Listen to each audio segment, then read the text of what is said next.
नमस्कार दोस्तों, आप सभी का एक बार फिर से स्वागत है साहा एजुकेशन के ऑफिशियल चैनल के एक नए सेशन में, जिसमें हम मैथ के महत्वपूर्ण प्रश्नों को डिस्कशन करेंगे और आगामी आपके जो भी परीक्षाएं उनके लिए जो भी प्रश्न पूछे जाएंगे उनके क्वेश्चनों को सॉल्व करेंगे। तो आप चाहे रेलवे के किसी एग्जाम, एसएससी के किसी एग्जाम या अन्य कोई भी एग्जाम जिसमें मैथ पूछी जाती है उनकी तैयारी कर रहे हैं, तो ये वीडियो आपके लिए एक तरीके से महत्वपूर्ण है। तो चलिए वीडियो को शुरुआत करते हैं। चैनल पे अगर आप नए हैं तो चैनल को सब्सक्राइब कर लीजिएगा।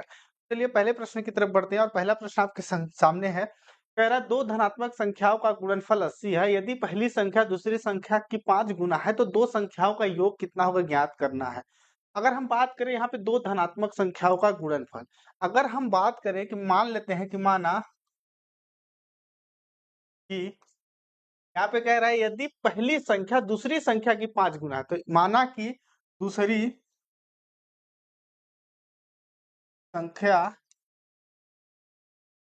जो है वो x है, क्योंकि यहाँ पे पहली संख्या जो है ना दूसरी संख्या की 5 गुना होगी। दूसरी संख्या जो है उसकी 5 गुना होगी जो पहली संख्या होगी। पहली संख्या, यहाँ पे जो पहली संख्या होगी वो हो जाएगी अपने आप में 5 गुना यानी 5x। देखिए माना कि दूसरी संख्या x है तो पहली संख्या 5x होगी, क्योंकि प्रश्न में कह रहा है दो धनात्मक संख्याओं का गुणनफल 80 है। यदि पहली संख्या दूसरी संख्या की 5 गुना है तो दो संख्याओं का योग ज्ञात करना। पहली संख्या हमने माना 5x हो जाएगा, क्योंकि दूसरी संख्या x है तो उसका 5 गुना 5x होगा। अब कह रहा है दो धनात्मक संख्याओं का गुणनफल। अगर हम बात करें 5x into x equal to हो जाएगा 80, जो हमारे प्रश्न में दिया गया, तो यहाँ पे हो जाएगा 5x square equal to 80, x square equal to 80/5। तो इसको हम काट देंगे तो 16 पंचे 80, यहाँ पे 16 आया। एक्स स्क्वायर इक्वल टू 16 आया तो एक्स इक्वल टू रूट में आ जाएगा 16, तो एक्स इक्वल टू हो जाएगा यहाँ पे 4। यहाँ पे एक्स का मान 4 आया। अब कह रहा है कि दोनों संख्याओं का जो योग हमको ज्ञात करना है, तो योग मतलब एक संख्या तो 4 हो गई और दूसरी संख्या हो जाएगी 5 गुना 4। तो यहाँ पे आ जाएगा 4 + 5 चौको 20 इक्वल टू यहाँ पे 24, यानी 24 जो है इस प्रश्न का सही उत्तर हो जाएगा। तो ऑप्शन नंबर पहला इस प्रश्न का सही उत्तर है। तो हम इस तरीके से ऐसे प्रश्नों को एग्जाम में आएंगे तो सॉल्व कर सकते हैं। जो प्रश्न कह रहा है उसको हम ज्यादा पढ़ेंगे, उसके अकॉर्डिंग ही प्रश्न को हम सॉल्व कर सकते हैं। फिर नेक्स्ट प्रश्न की अगर हम बात करें, दूसरा प्रश्न कह रहा है यदि 400 की राशि 16% वार्षिक ब्याज दर पर 3.5 वर्ष के लिए उधार ली जाती है तो साधारण ब्याज कितना होगा ये ज्ञात करना है। बहुत सिंपल सा सवाल है और एग्जाम में आए हुए रियल क्वेश्चन है। साधारण ब्याज इसको हम एसआई कहते हैं, सिंपल इंटरेस्ट। तो हम यहाँ पे लिखेंगे SI simple interest equal to P गुना आर गुना टी डिवाइडेड बाई 100। यहाँ पे पी ये सिंपल साधारण ब्याज हमको निकालना है और हमारे पास जो दिया गया क्या क्या है, तो हमारे पास पी मतलब प्रिंसिपल है 400 रुपए, तो हम 400 लिखेंगे। रेट ऑफ इंटरेस्ट की बात करें तो 16 है और टी की बात करें तो 3.5 वर्ष है। और नीचे में 100 इसलिए लिखेंगे क्योंकि 16% में है, तो ये 2 जीरो से 2 जीरो कट गया। 4 गुणे 16 गुणे 3.5 यहाँ पे आया। तो अगर हम बात करें 6 पंचे 30 30, तो अब हम को जब इंटू कर देंगे तो हमारे पास यहाँ पे जो इसका राइट आंसर आ जाएगा वो हो जाएगा 224। 224 इस प्रश्न का सही उत्तर हो जाएगा। 224 224 इस प्रश्न का सही उत्तर हो जाएगा। तो ऑप्शन नंबर पहला इस प्रश्न का भी सही उत्तर है। फिर अगले प्रश्न की बात करें, दो संख्याओं का मसा यानी हाईएस्ट कॉमन फैक्टर और एलसीएम लोवेस्ट कॉमन फैक्टर जो है 11 और 330 है। यदि उनमें से एक संख्या दी गई है जो कि 66 है तो दूसरी संख्या हमको ज्ञात करना। देखिएगा हमेशा जब एलसीएम और एचसीएफ की बात करें और दो संख्या की बात कर रहा है तो LCM into HCF equal to first number into second number. LCM का गुना एचसीएफ से करेंगे तो जो भी संख्या आएगी वो बराबर किसके होगी, पहली संख्या गुणे दूसरी संख्या का। यानी कहने का मतलब है एक एक्स हमने यहाँ पे लिया और एक y लिया, तो इनका जो भी इंटू होगा वो एक्स वाई होगा। तो यहाँ पे जो एलसीएम आया वो एलसीएम और एचसीएफ इनका जब हम इंटू करेंगे तो वो संख्या जो आएगी यही आएगी। तो इसका मतलब हो गया कि एलसीएम गुना एचसीएफ इक्वल टू होता है first number into second number. तो हमारे पास है HCF into LCM equal to first number कितना है, फर्स्ट नंबर हाँ 60 और इंटू एक्स कर लेते हैं, ठीक है। एलसीएम हमारे पास दिया गया है 11 और एचसीएफ सॉरी एचसीएफ 11 दिया है, एलसीएम हमारे पास 330 दिया गया है, इक्वल टू 66 इंटू एक्स। अब हम क्या करेंगे, x equal to 11 into 330 divided by 66। 11 छक्का 66, यहाँ पे आया 6 पंचे 30, 6 पंचे 30 तो 55 आया, x इक्वल टू आया 55, यानी दूसरी संख्या 55 होगी। ऑप्शन नंबर चौथा इस प्रश्न का सही उत्तर हो जाएगा। तो हम इसको ऐसे सॉल्व करेंगे। और फिर नेक्स्ट प्रश्न की बात करें, अंशुमान और कुणाल ने मिलकर एक व्यवसाय में जो है 70,400 का निवेश किया। वर्ष के अंत में 12,000 के कुल लाभ में से कुणाल का हिस्सा 1800 था, तो उसके निवेश में कितना अंतर था, ये हमें फाइंड आउट करना है। यानी दो व्यक्ति हैं, दोनों के द्वारा इन्वेस्टमेंट किया गया, इन्वेस्टमेंट के बाद एक सर्टेन अमाउंट का प्रॉफिट हुआ, उस प्रॉफिट में एक व्यक्ति का प्रॉफिट हमको दिया गया, दूसरे व्यक्ति के प्रॉफिट को निकाल करके उनका रिमेनिंग अंतर हमें फाइंड आउट करना है कि आपस में इनके द्वारा जो भी निवेश किया गया था उसमें जो प्रॉफिट हुआ उसके बाद इनका अंतर कितना है। तो अब देखिएगा इसको हम कैसे करेंगे कि कुल निवेश कितना है, टोटल इन्वेस्टमेंट कितना है, टोटल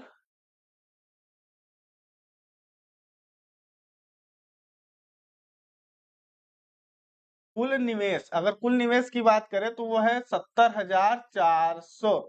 अब यहाँ पे कह रहा है निवेश किया गया, तो अब उसमें कह रहा है वर्ष के अंत में total profit, total net profit, net profit की बात करें तो वो हो जाएगा 12,000। 12,000 का प्रॉफिट हुआ।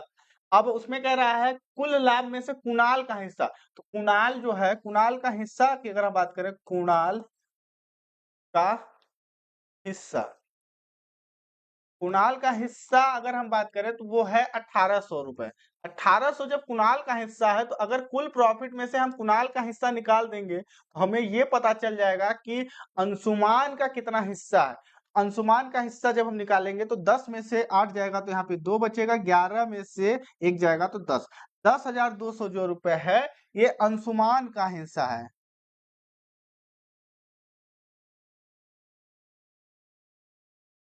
अंशुमान का हिस्सा।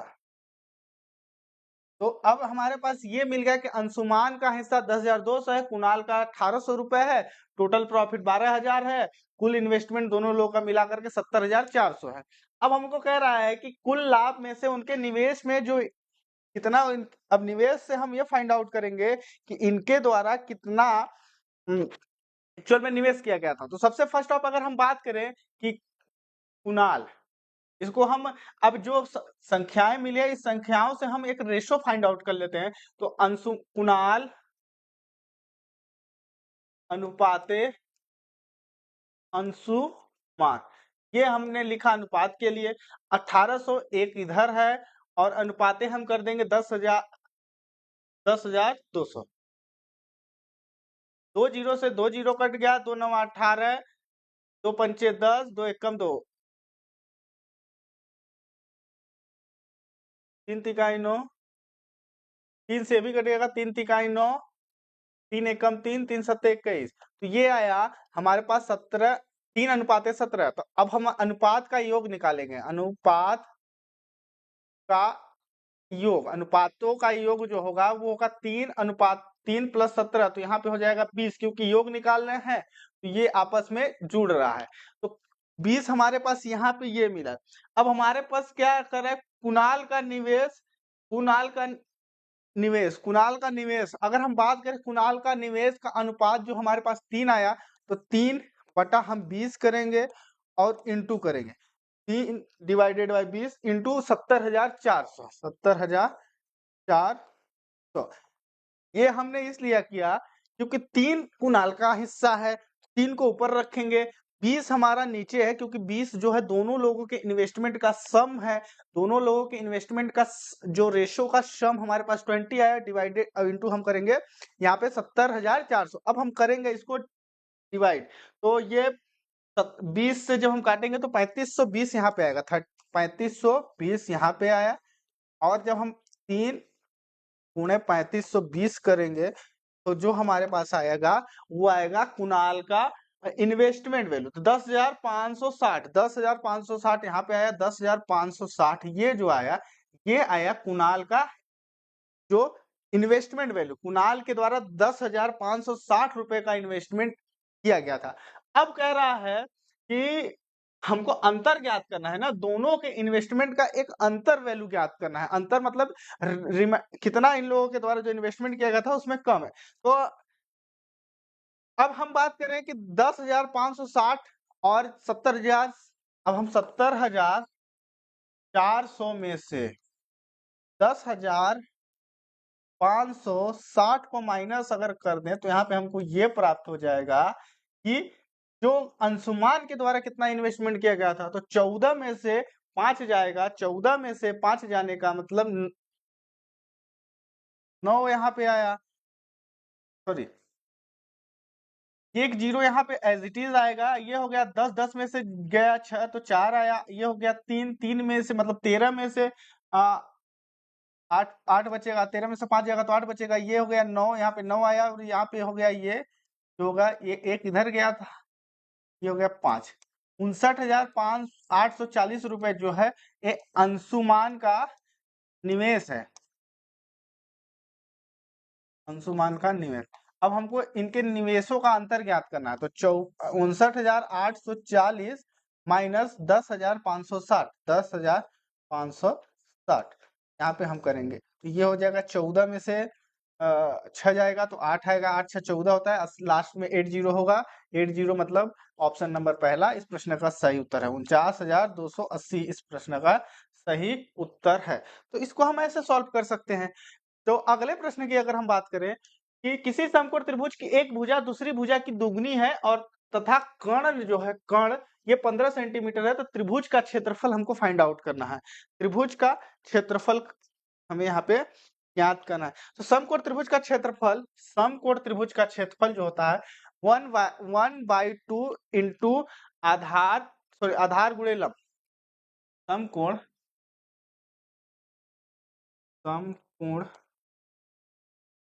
त्रिभुज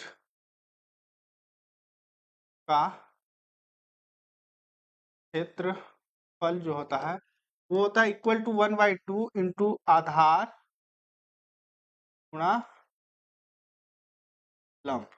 आधार इंटू लंब हमारे पास ये फॉर्मूला होता है, समकोण त्रिभुज का क्षेत्रफल इक्वल टू होता है 1/2 आधार इंटू लंब। हम यहाँ पे अब नेक्स्ट क्या करेंगे, मान लेते हैं कि समकोण त्रिभुज की एक भुजा x तथा दूसरी भुजा 2x है। यहाँ पे मान लेते हैं, माना कि समकोण त्रिभुज की एक भुजा जो है वो x तथा दूसरी 2x है। पहली भुजा x है, दूसरी भुजा 2x है, तो अब हम लगाएंगे यहाँ पे पाइथागोरस प्रमेय का। तो पाइथागोरस प्रमेय में कर्ण का स्क्वायर इक्वल टू लंब का स्क्वायर प्लस आधार, ये हम लगा रहे हैं पाइथागोरस प्रमेय। ठीक है, कर्ण हमारे पास नहीं दिया गया है तो हम कर्ण को एज इट इज लिखेंगे, कर्ण का स्क्वायर, लंब जो है इसको हम एक्स स्क्वायर और आधार है जो है 2x स्क्वायर लिख लेते हैं। ये हो जाएगा कर्ण square equal to x square plus 2 दूना 4 एक्स स्क्वायर। यहाँ पे कर्ण जो होगा ये होगा अपने आप में 5x स्क्वायर, यहाँ पे हो गया 5x स्क्वायर आए कर्ण का स्क्वायर। तो अब हम क्या कर लें, अगर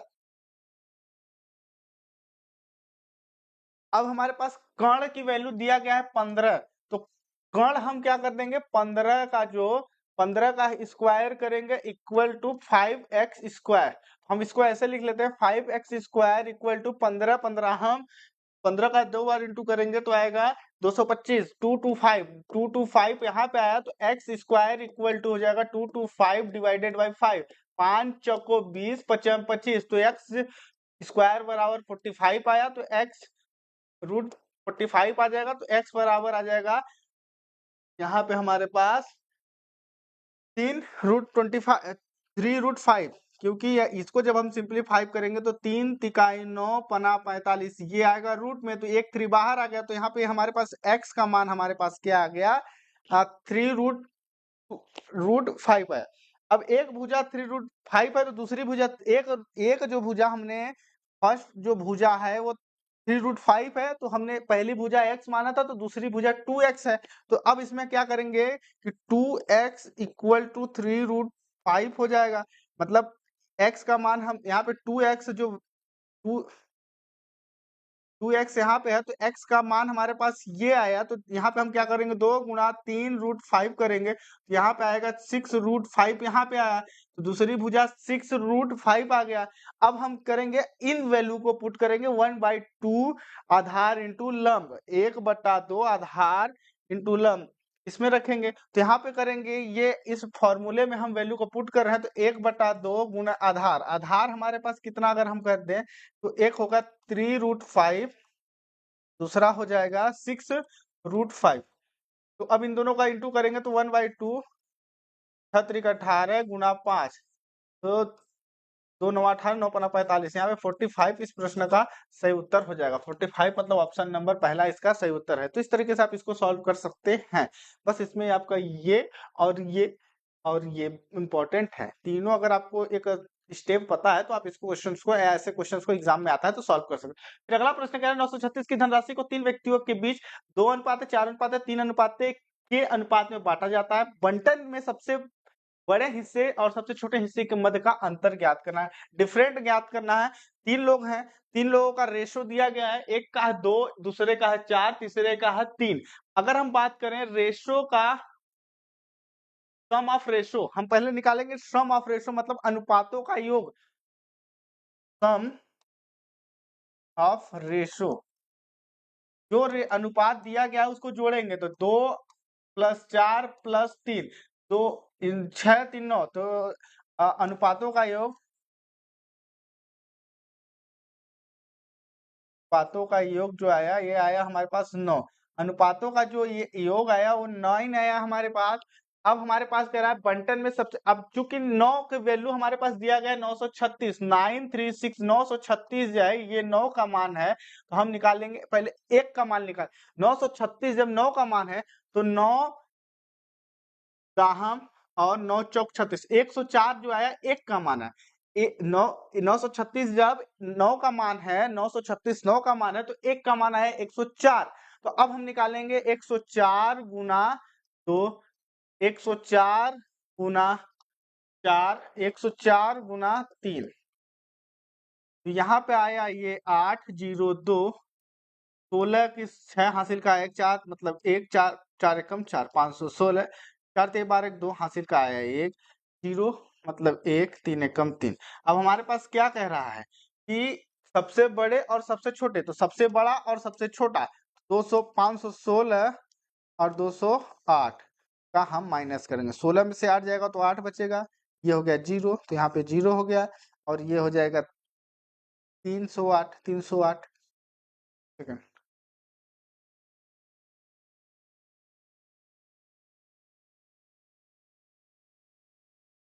ये 416 हो गए, यहाँ पे 416 आएगा, 416 और 416 में जब हम माइनस करेंगे तो 208 आएगा, 416 और 208 यहाँ पे आ जाएगा 8 आ जाएगा, 208 यहाँ पे भी आंसर आएगा। तो 208 का मतलब ऑप्शन नंबर तीसरा इसका सही उत्तर है। तो हम इसको या ऐसे प्रश्नों को इस तरीके से सॉल्व कर सकते हैं। तो आई होप दोस्तों ये वीडियो अच्छी लगी हो तो लाइक करिएगा, चैनल पे नए तो चैनल को सब्सक्राइब करिएगा। मिलते हैं नई वीडियो में, तब तक के लिए धन्यवाद।